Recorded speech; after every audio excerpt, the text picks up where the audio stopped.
और आज बड़े प्रेम भाव के साथ मैया सुने ना, अपनी जब जानकी की विदाई करने लगी भैया, तो आज जानकी जी ने तोता और मैना पाल रखे थे। क्या?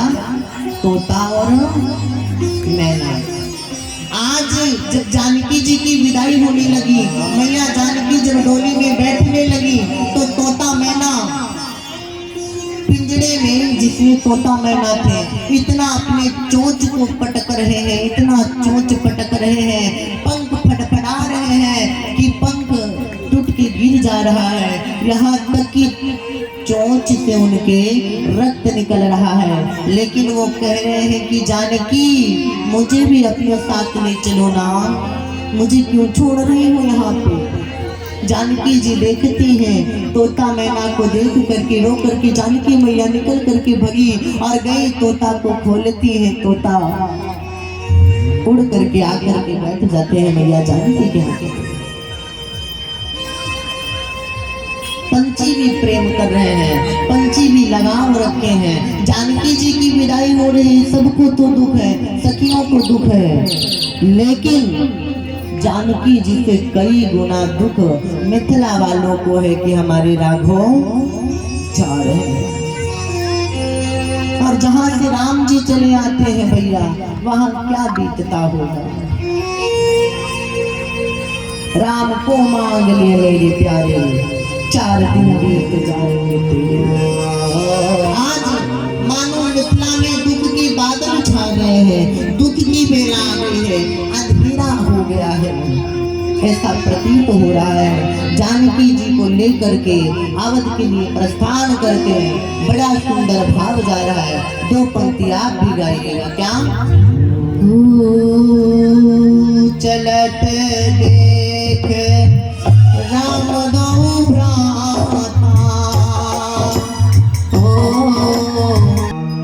महाराज आज राम लक्ष्मण सीता चारों भैया के साथ मर के अवध के लिए प्रस्थान करते हैं। बोली अवध बिहारी सरकार की। ये मन क्या है भैया? ये मन है एक ऐसी माया जिसे कोई रोक ना पाया, कभी कहीं भी जाती है, लेकिन मन को जितना से ज्यादा अंदर कर सकते हो कि अगर मन कह रहा है कितना भी कह रहे कथा नींद आ रही है, कथा कैसे सुनो, घर पे काम करना है, मन को लगाने से, मन को लगाओ, 1 दिन 2 दिन 3 दिन 4थे दिन अपने आप लगेगा। उदाहरण चींटी होती है ना, चींटी दीवार पर चढ़ती है, गिरती है, फिर चढ़ती फिर गिरती है, हार नहीं मानती, एक ना एक दिन ऊपर चढ़ ही जाती है। तुम महाराज मन को कथा में लगाओ। कई प्राणी यहाँ पे ऐसे बैठे हैं जो कथा कभी नहीं सुनते, उन्हें यहाँ भी उलझन होती है, लेकिन वो जाते भी नहीं। तो ये प्रेम है, धीरे धीरे आपको लगेगा। आज हमारे लिस्ट में तो 15 माताओं का नाम है, परंतु 7 से 8 माता जी आज गुरु मंत्र लिए। गुरु मंत्र का मतलब गुरु दीक्षा। कहते नहीं कि मेरा जोड़े हरि से तार, ऐसा कोई संत मिले।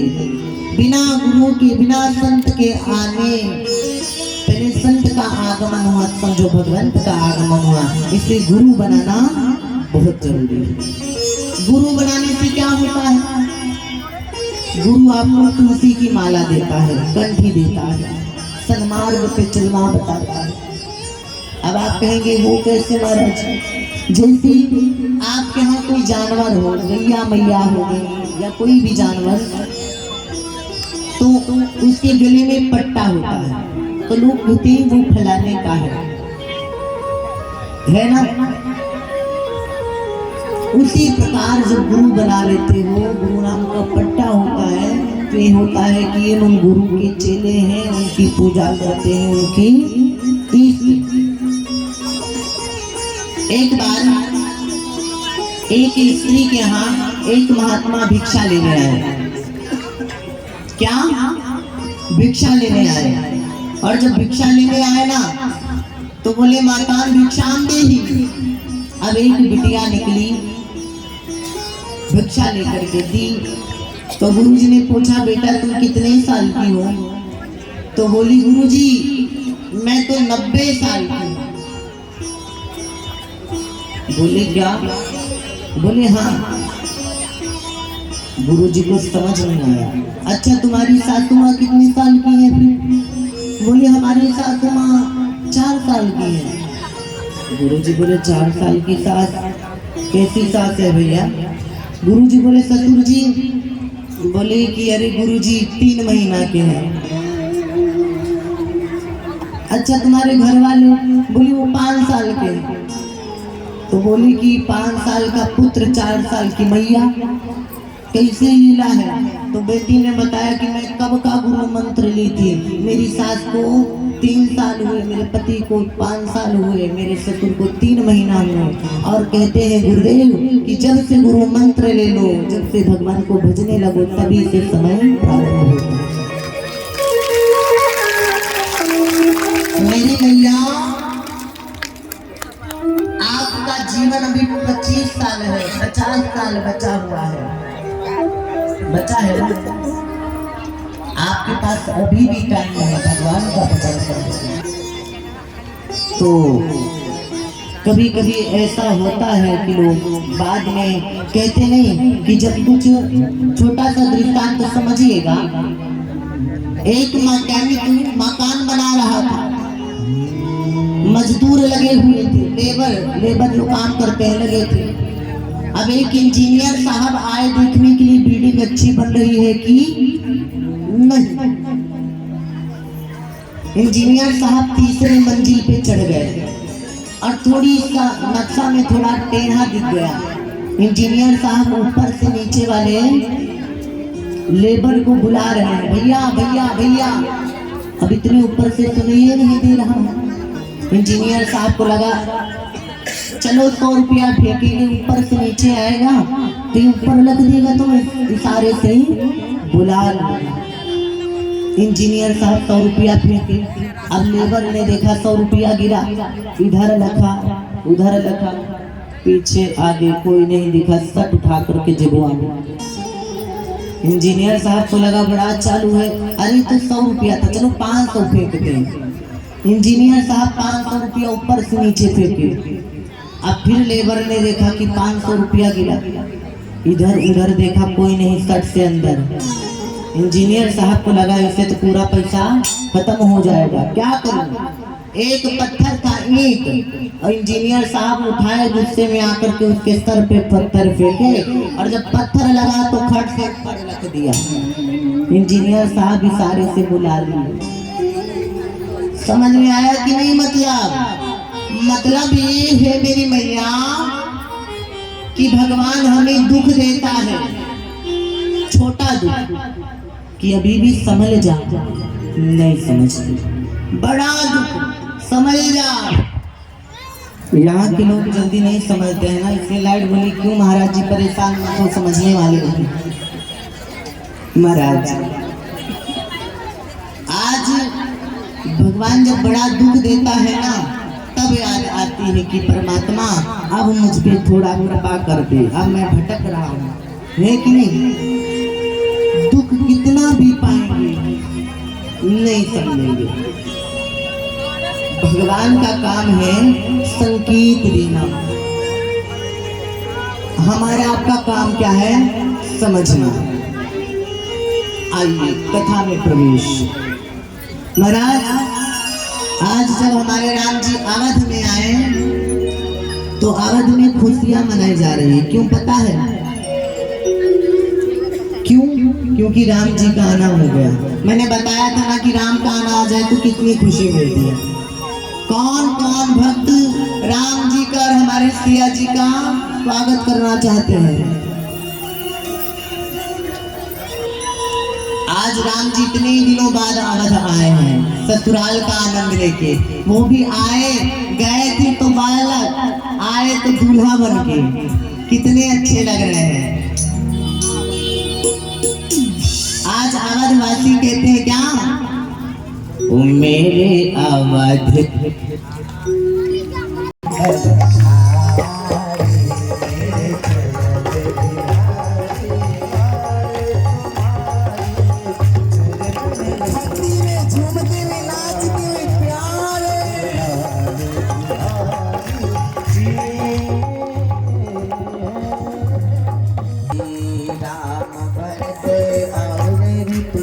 इस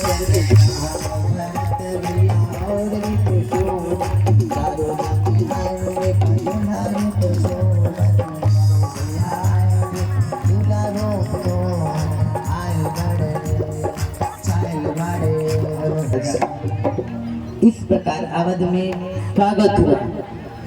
और जब जानकी मैया को उतारने के लिए कौशल्या मैया गई कि जात कौशल्या रानी, बहू को उतार करके जब कक्ष में लाई, राम जी तो चले गए भैया अपने कक्ष में, लेकिन जानकी जी तो कक्ष में माताएं नहीं गई। तो सबसे पहले कैकेयी मैया भाग के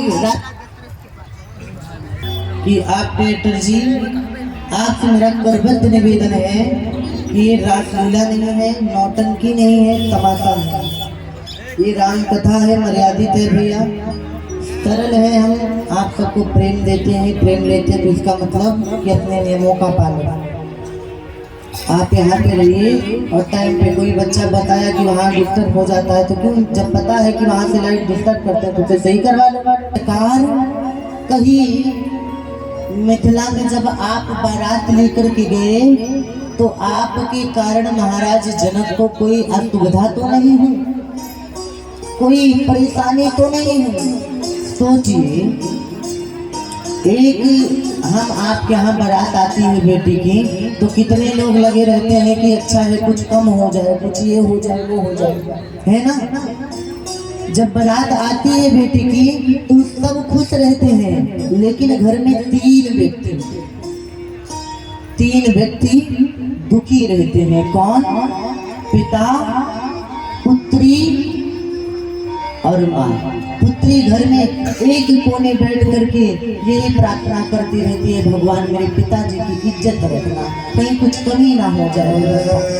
सोचती है ना, आज धन्य है मैया के जो राजा दशरथ थी, बारात लौट के आई तो आज के माई बाप पूछेंगे कि कितना माल पानी मिला, दहेज में कमी तो नहीं कर दिए।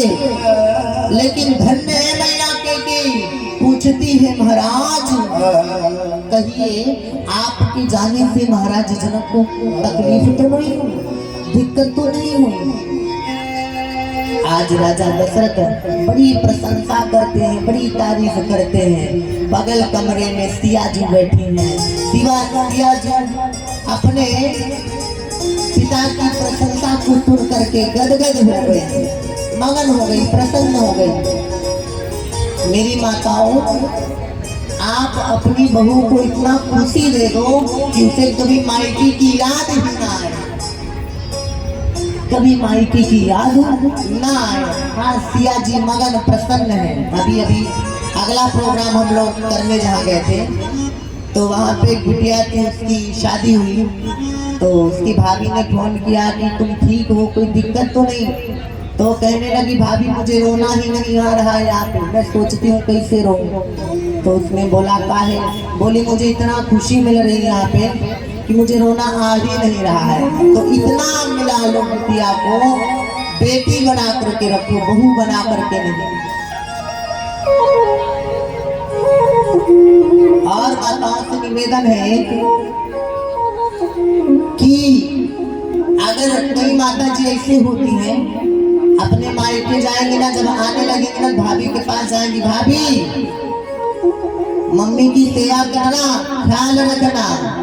अरे भैया, अगर जो उपदेश देती है कि भाभी मम्मी की सेवा करना, ख्याल रखना, अगर वह अपने सास की सेवा करे तो किसी बिटिया को कहने का नौबत ही ना आए कि भाभी माँ की सेवा करना, सब अपने आप ही सेवा करें। सत्य है ना। कहते हैं कि बुरा जो देखन में चला, बुरा मिला ना कोई, जो दिल को जा अपनों से बुरा ना कोई। तो दूसरे को उपदेश देने से पहले भैया स्वयं में झांक कर भी देखो। निवेदन है, बहू को इतना सुख दे दो, इतनी खुशी दे दो कि उसे कभी मायके की याद ना आए। अभी तो वो मायके जाए तो ससुराल से रो करके जाए कि माँ मुझे जल्दी बुला लेना। आज सिया जी मगन हो गई, और जब सिया जी मगन हो गई, प्रसन्न है, क्यों? क्योंकि उनके पिताजी की प्रशंसा हो रही है। महाराज इधर तीनों रानियां जानकी जी का घूंघट देखने के लिए जाती हैं, और जब जानकी जी को ले जाने लगती है ना, तो पीछे पीछे चारों देवियां आती हैं।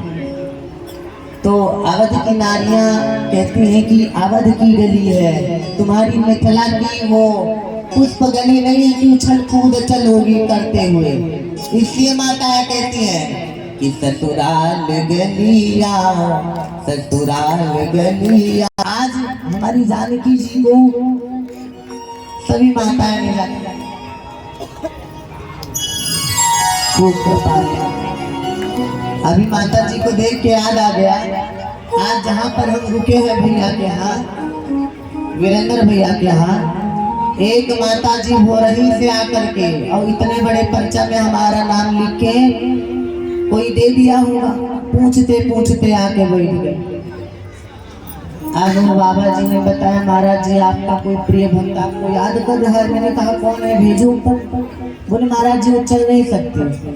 मैंने कहा अच्छा, हम स्वयं चल के नीचे आए। अब जब आए तो माता जी लगी कहानी बता रही, अब ऐसा झपटा झपटा के बता रही थी कि हमको लग रहा था कि हम ऊपर जाने वाले हैं बहुत जल्दी, दोबारा नहीं मिलेंगे।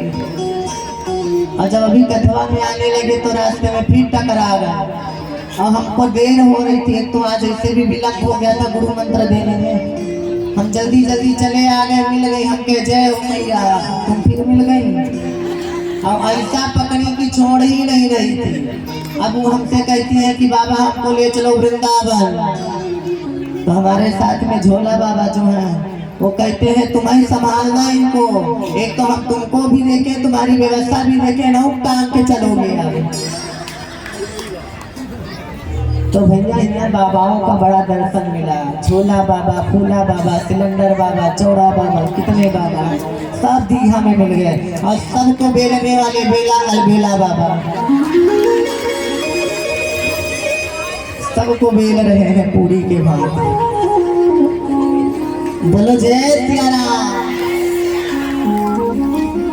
सबसे पहले मैया कौशल्या जानकी मैया का दर्शन करते हैं। कैसे? सादा कहता है